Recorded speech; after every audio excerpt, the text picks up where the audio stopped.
कि आज ना तो काल मिलबू। हमारा कृष्णा चाचा हमारा फौज के जवान हमारा के आशीर्वाद देनी है।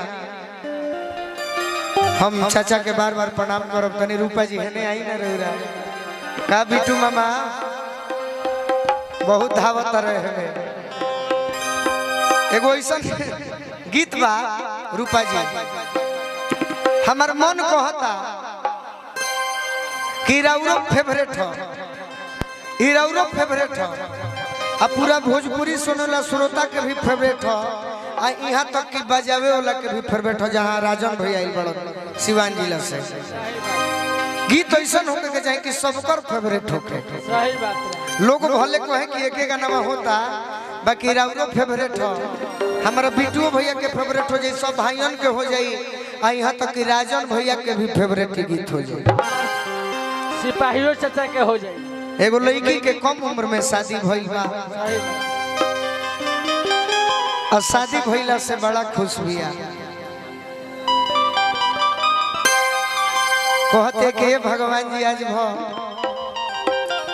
होली के महीना में तो राते रहे दी हो, बिहान हो खई मत दी हो।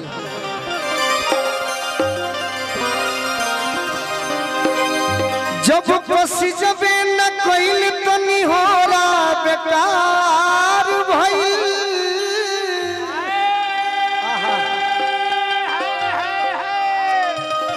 अरे नहीं ना हेने आवो, ई लोग तो भिसकी हो, तू ठंडा के ओल्ड मंग खाऊ, ओल्ड मंग कारू भैया और ई लोग बिटू भैया और ई लोग भिसकी हो। नैना जी ओल्ड मंग ठंडा में बड़ी आनंद आई, तैयार रहे ओल्ड मंग।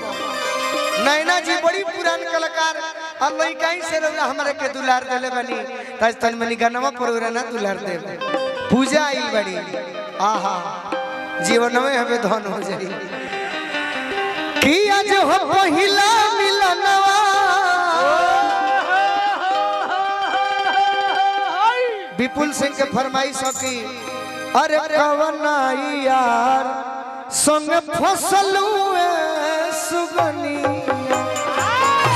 हमारा राहुल मामाइल बानी, रितेश भैया आई बड़ो, मुन्ना भैया तो एगो दूगो चैनल थोड़े बस सब अब हिट हो जाए। राजू हलवाई भैया जिंदा बड़ो नो केने बड़ो, हम कहीं हमारे के छोड़ के सुत गइल बैठा छोटू। जब पसी जबे न कोइल तनी हो रहा बेकार भइल।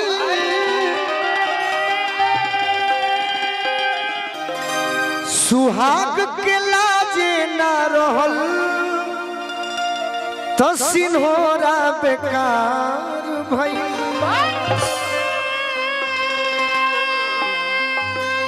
जख्मी भैया मुजर आइल मन तो हम ढेर ढेर देखनी ए भाई।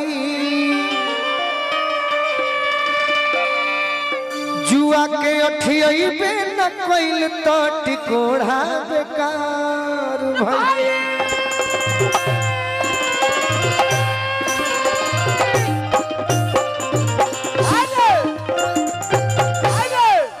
राजू भैया हमारे बड़ भैया हमारा खातिर समय निकाल के आइल बड़न, तोहरे गीत होता हे रूपा जी कि आज हो पहिला मिलनवा।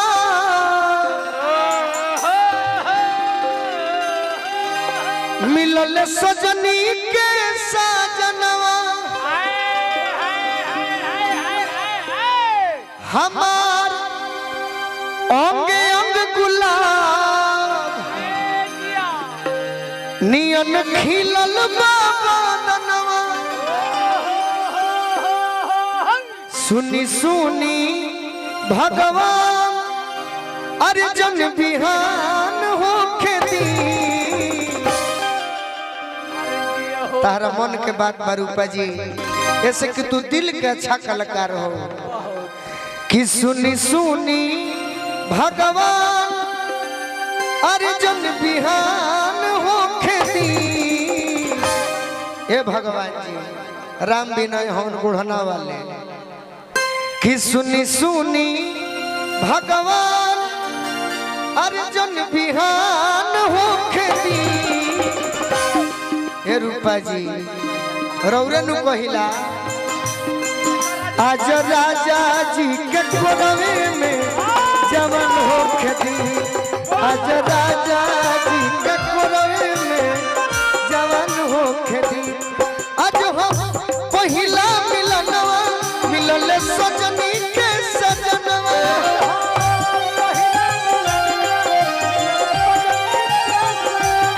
हमार अंग अंग गुलाब नियन खिलल बाबा दनवा